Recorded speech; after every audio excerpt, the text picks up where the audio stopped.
Sa Tondo makikita ang Manila North Harbor Port, ang northern half ng Port of Manila na siyang nangungunang seaport sa Metro Manila at sa mga karatig nitong lugar. Dito din matatagpuan ang Smoky Mountain, isang landfill na nagbigay ng trabaho sa libo-libong mga tao noong 1960 hanggang sa isara ito noong 1990. Ang nasabing dump site ay nagsilbing simbolo na ng kahirapan kahit pa nga 2 dekada na itong isinara. Ang lugar din ay ang may pinakamataas na naitala na crime rate sa buong Metro Manila. Ang kwento po natin ngayon ay tungkol sa katawan ng isang bata na natagpuan sa loob ng maleta na lumulutang sa Isla Puting Bato sa Tondo noong 2007. Ang kaso ay isa sa mga naging controversial na kaso dahil sa naging pagkakakilanlan ng biktima na nagbigay ng labis na challenge sa mga investigador. Samahan niyo po akong balikan ang kaso ni Geraldine Dindin Palma noong 2007. Bago ko po simulan ang ating story, sa mga bago po sa channel ko, please hit the subscribe button at pakipindot na rin po ang ating notification bell para ma-notify kayo sa mga bago nating upload na videos. August 16, 2007 ay lumabas sa headline ng mga balita ang natagpuang katawan ng isang bata sa loob ng isang maleta na lumulutang sa breakwater ng Isla Puting Bato sa Tondo, Manila. Ayon sa report, ang maleta ay nakita ng 2 batang lalaki na nangangalakal sa lugar. Nang kanilang buksan ay tumambad sa kanila ang isang wala ng buhay na bata na nasa kalunos-lunos na kalagayan. Nasa advanced decomposition na ang katawan nito at may nakapulupot na electric cord sa kanyang leeg. Kaya naman ay blanko ang kapulisan sa pagkakakilanlan ng biktima. Pansamantala nila itong inilagak sa funeral parlor sa Manila. Sa pagkalat ng balita, ay 2 pamilya nagtungo para kilalanin ang bangkay. Una na dito ay ang pamilya ng mga Palma na galing ng Pasig City. Ayon sa pamilya, ang 7 years old na anak na si Geraldine Palma o Dindin ay nawala noong August 11, 2007. Ayon sa ama nito na si Ginoong Gary Palma, ay umuwi ang anak na si Dindin at yaya nito na si Marites Untog galing sa tutorial school sa isang branch ng Kumon sa Riverside Village sa Pasig City. Matapos ang isang pinutong pagpapahinga, ay nakita niya na niyaya ito ng kanyang yaya na lumabas ng bahay ng ganap na 1:00 ng hapon. Ayon dito ay panatag naman siya dahil sa kasama nito ang yaya na si Marites. Iyon na ang huling oras na nakita niya ang anak na si Dindin. Nang ganap na 3:00 ng hapon, ay nakatanggap siya ng tawag mula sa hindi nagpakilalang caller at sinabi nito na hawak nila ang kanyang anak at humihingi ito ng 10 million pesos na ransom money. Noong una ay hindi siya naniwala, kaya naman agad siyang umuwi ng bahay para tignan ng anak, ngunit nabigo siya na makita ito doon, ganun din ang yaya nito. Nagtungo siya sa security guard sa subdivision at nagbakasakali na nakita nito ang anak, ngunit hindi rin nito nakita ang anak na si Dindin.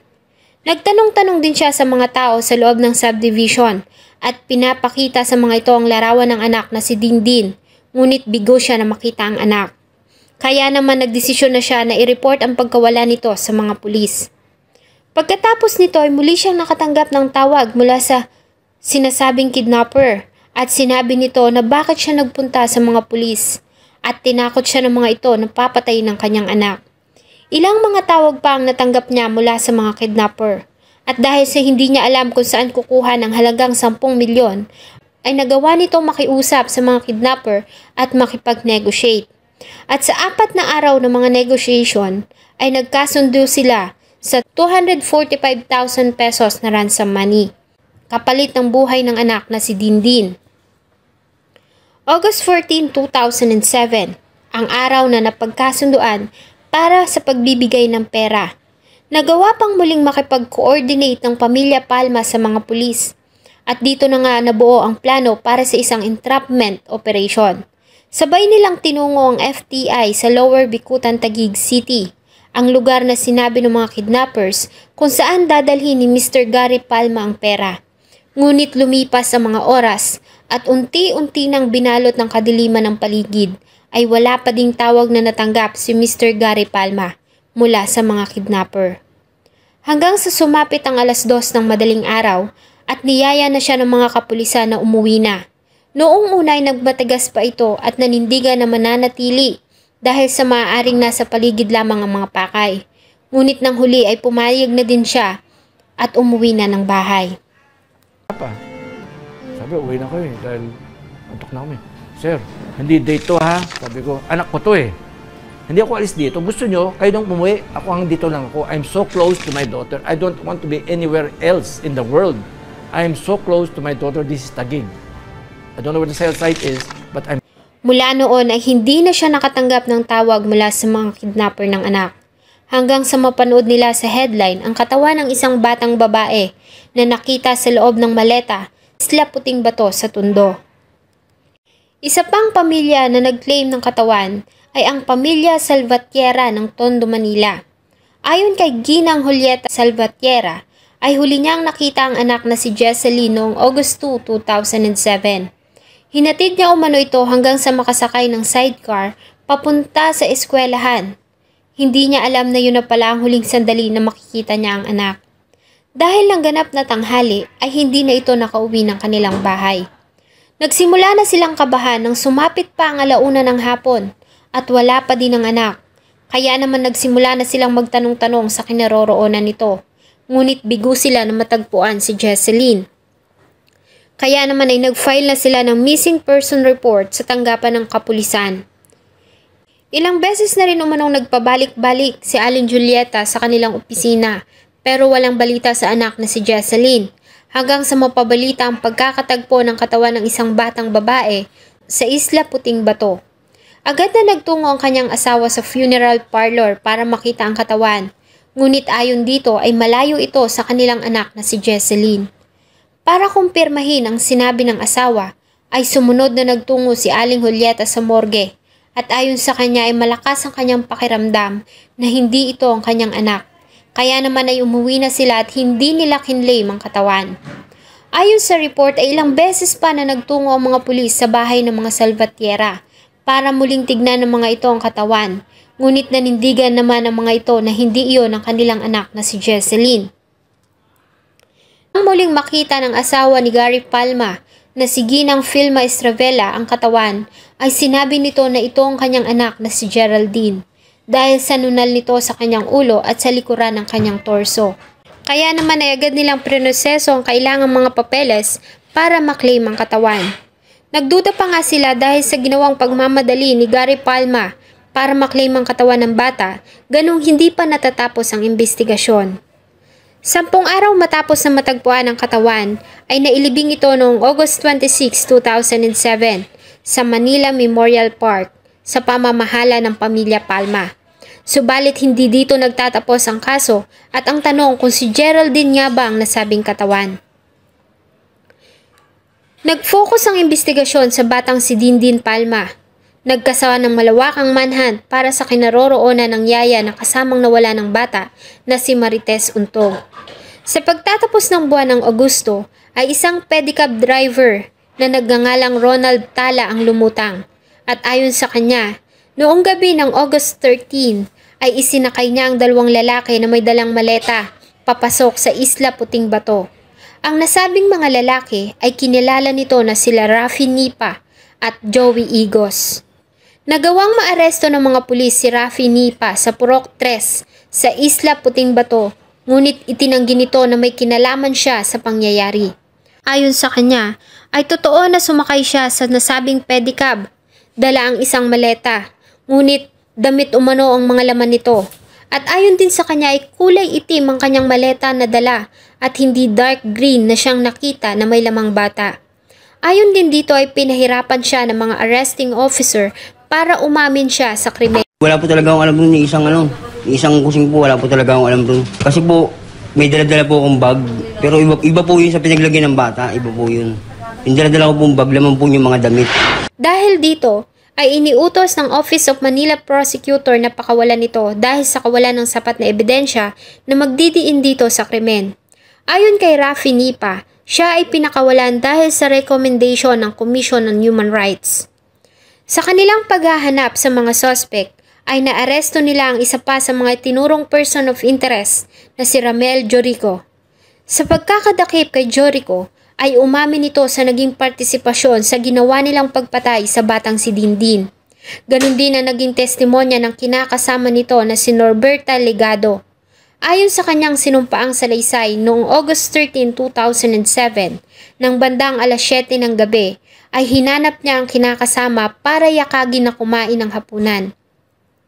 Nagulat siya nang makita ito, ngunit natagpuan niya ang mga ito sa isang mabatong bahagi sa islang puting bato, at dito ayon sa kanya ay nakita niya na ginagawa ni Joey Igos ang bata habang nakatayo sila Ricardo Bohol, Henry Tisado, Rafi Nipa at ang kinakasamang si Jorico. Matapos ang halinhinang ginawang panggagahasa sa bata ay sinakal ng mga ito ang bata gamit ang electric cord bago inilagay sa maleta at itinapon sa dagat. Dahil dito, ang mga akusado ay sinampahan ng kasong pagpatay at panggagahasa sa Manila Prosecutor's Office. Sa ginawang pag-iimbestiga ng NBI, ay may mga detalye ng kaso ang nakaagaw sa kanilang pansin. Una na dito ay ang physical features ng katawan na nakita sa Isla Puting Bato. Ayon kasi sa report, ito ay may haba na 4 feet, malayo sa taas ni Dindin na 3 feet at 10 inches lamang. Di hamak na mas malapit ito sa batang si Jesseline na may taas na 4 feet at 4 inches. Napag-alaman din nila na ang mga palma ay nakatira sa Pasig City, malayo sa lugar kung saan nakita ang biktima. Samantalang ang pamilya Salvatierra naman ay nakatira sa Tondo, kung saan natagpuan ang katawan. Isa pang nakaagaw ng kanilang pansin ay ang pagkahilig ng batang si Jesseline sa ponytail na siyang ayaw ng batang si Dindin, at ang bangkay na kanilang nakita ay nakaponytail ang mga buhok. Dahil sa mga nasabing circumstances ay ipinag-utos ng NBI ang muling paghukay sa labi ng bata na pinayagan naman ng pamilya Palma noong September 24, 2007. Nahirapan pa ang NBI dahil sa ang katawan ay na-degrade na ng formalin. Sa ginawang DNA testing ay unang isinailalim sa DNA ang ama ni Dindin na si Gary Palma. Ngunit sa paglabas ng resulta ay hindi nag-match ang DNA nito sa sample na nakuha sa katawan. Sa pangalawang pagkakataon ay nagsagawa sila ng DNA analysis sa ina ni Dindin na si Felma Estravela. Ang DNA ay ginawa ng International Commission on Missing Person na nakabase sa Sarajevo, Bosnia. At sa nasabing result, finally, ay nagmatch ang DNA ng nakuhang sample sa katawan kay Mrs. Felma Estravela. Dahil dito ay official nang kinilala ang biktima na ang 7 years old na batang si Geraldine Dindin Palma. Samantala inamendahan naman ang kasong pagpatay dahil sa lumabas sa ginawang autopsy sa katawan ng biktima na ito ay hindi nakaranas ng panggagahasa. Sa paglabas ng resulta ay muli nang umusad ang kaso. Pansamantala kasi itong nahinto dahil sa naging katanungan sa pagkakakilanlan ng katawan. Ayon kay Special Investigator Darwin Francisco, sa mga naging salaysay ng mga suspect na una nang naaresto ay nag-issue ng warrant of arrest ang Manila Regional Trial Court Branch 43 laban sa una nang nahuling suspect na si Rafi Nipa noong January 9, 2011. Ayon sa Manila Police Division Warrant Section Chief Inspector Ilyas de Matera ay wala na si Nipa sa Tondo. Kaya naman ay naging subject ito ng isang malawakang manhunt. Ganon din ang yaya ni Geraldine Palma na si Marites Untog. June 2012, matapos na makatanggap ng report na nasa Tondo ang hinahanap na suspect na si Rafi Nipa dahil sa tinulungan umano nito ang pamilya na nasunugan. Agad nilang ikinasa ang isang entrapment operation at dito nga ay naaresto nila ang 30 years old na si Rafi Nipa. Siya ay nahuli sa ginawang anti-crime drive sa Isla Puting Bato sa Tondo na isinagawa ng Manila Police District Station 2 na pinangunahan ni Senior Inspector Roberto Manguera. Ang mga sospek ay sinampahan na ng kasong pagdukot at pagpatay sa batang si Geraldine Palma at kasalukuyan pa ring dinidinig ang kaso sa hukuman. Samantala, nanatili namang blanko ang kapulisan sa kinaroroonan ng yaya ni Geraldine na si Marites Untog. Ayon sa pamilya nito ay hindi rin nila alam kung nasaan ito. Hindi umano nila alam na namasukan pala ito ng yaya sa Manila. Noong August 14 ay nakatanggap sila ng tawag mula sa di kilalang tao na nagsasabing wala na umano ang kanilang kapatid na si Marites Untog. Sa naging panayam naman sa pamilya ni Geraldine ay tila hindi sila desidido na ang mga sospek na hawak ng mga kapulisan ay ang siyang mga taong responsible sa pagdukot at pagpatay kay Geraldine. Sana umano ay hindi lamang ang mga ito fall guy para pagtakpan ang mga totoong may kasalanan. Ang kaso ay considered pa din na unclosed dahil sa wala pa ring linaw sa kung sino ang pumatay at ano nga ba ang nangyari sa batang si Geraldine Palma noong August 11, 2007. Mas mahirap pa, ang tao na sanang makakapagsabi sa totoong nangyari ay hindi pa rin natatagpuan at walang nakakaalam kung buhay pa ba ito o katulad ni Dindin ay nakabaon na din sa ilalim ng lupa. Sana po ay nagustuhan nyo ang isa na namang kwento na akin pong ibinahagi. Marami pong salamat sa patuloy na pagtangkilik sa akin pong mga videos. Huwag nyo pong kalimutang mag-iwan ng saloobin at suggestion sa atin pong comment section. Thank you so much po and see you on my next video.